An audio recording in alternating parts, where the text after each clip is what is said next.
But leading into my next topic is the topic about good old Gardner Minshew. Philadelphia Eagles traded a 6th-round draft pick for Gardner Minshew, and Minshew Mania has landed in Philadelphia.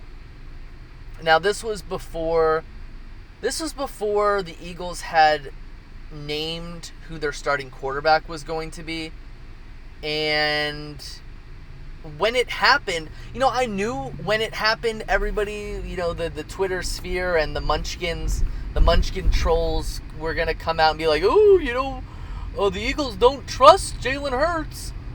This is what that means. He's going to be the best starting quarterback on the Eagles right now. He should be QB1. And I'm like, okay.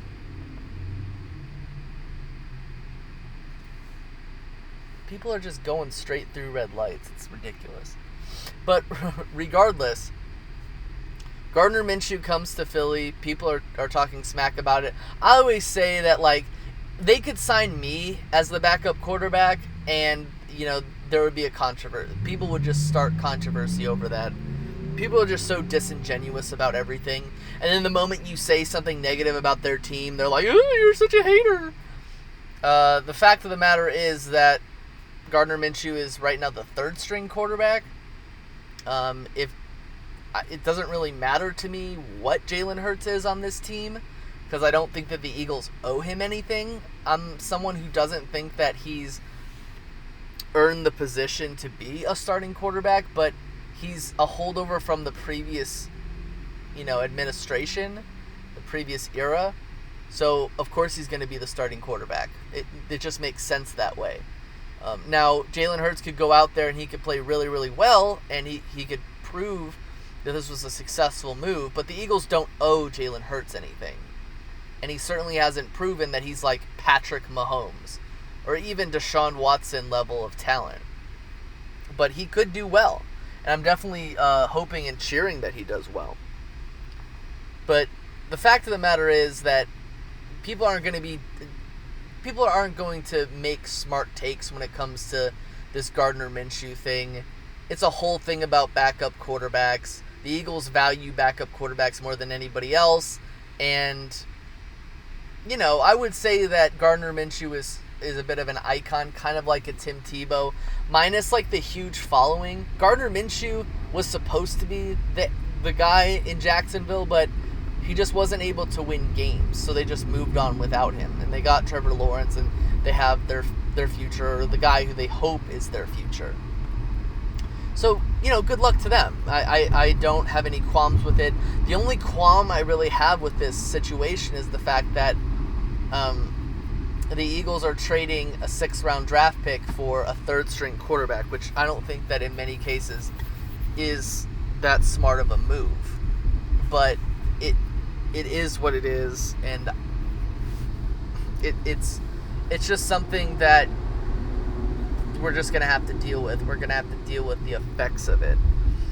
But otherwise, now that Jalen Hurts, in hindsight, is considered the starting quarterback because he was named the starting quarterback, I guess the Eagles have at least a little bit of faith in Jalen Hurts.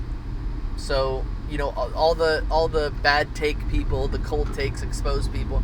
Again, Jalen Hurts could play like crap, right? And I don't think that Jalen Hurts is given this position and he's just going to be guaranteed it for the rest of the season. If he plays 4 straight bad games, they're going to think about benching him, right? Because when you're a 2nd-round draft pick from the previous era, you're not really kind of given the spot, right? You're not given as much leeway as if you were like the 1st-round quarterback, right? The 1st-round quarterback, unless it's like Josh Rosen, you're gonna be given the leeway. If you're a 2nd-rounder, you're not gonna be given as much of a chance. That's just what I've noticed when it's come to past events, right? But what does Gardner Minshew mean for Jalen Hurts? Not very much, in my opinion. And if Gardner Minshew ends up being the future starter, okay, good. If it's Jalen Hurts, good. If it's Joe Flacco, good. I don't want to have to draft a quarterback. I'm sick of drafting quarterback. I don't want to end up being one of those franchises like the Jacksonville Jaguars who's consistently drafting first-round quarterbacks, or what the Browns used to be, or what the Jets are. I want to know who the guy is right now, and I'm hoping and praying it's one of the 3 guys on the team. So that's just kind of like what I'm hoping. But no, I mean, I'm not someone who's kind of standing here and saying to myself, oh, I hope it's Jalen Hurts, and if it's not, I'm going to cry. No, I don't have any sort of attachment to any of these quarterbacks. Because I remember I was one of those guys who defended Carson Wentz almost every step of the way, and then he left, and then now I'm like, oh, okay, well, I just kind of wasted my time. No, I'm not going to do that. If someone comes out, if Jalen Hurts ends up being successful, and someone comes out and someone comes out and he's like, oh, Jalen Hurts sucks, I'm not going to worry about it. I'm not going to come to anybody's aid, because I always said this. I said this with Carson Wentz. Jalen Hurts is a big boy, and he can defend himself, okay? He'll defend himself by his actions. I'm just not going to cape for anybody, especially when it comes to NFL players.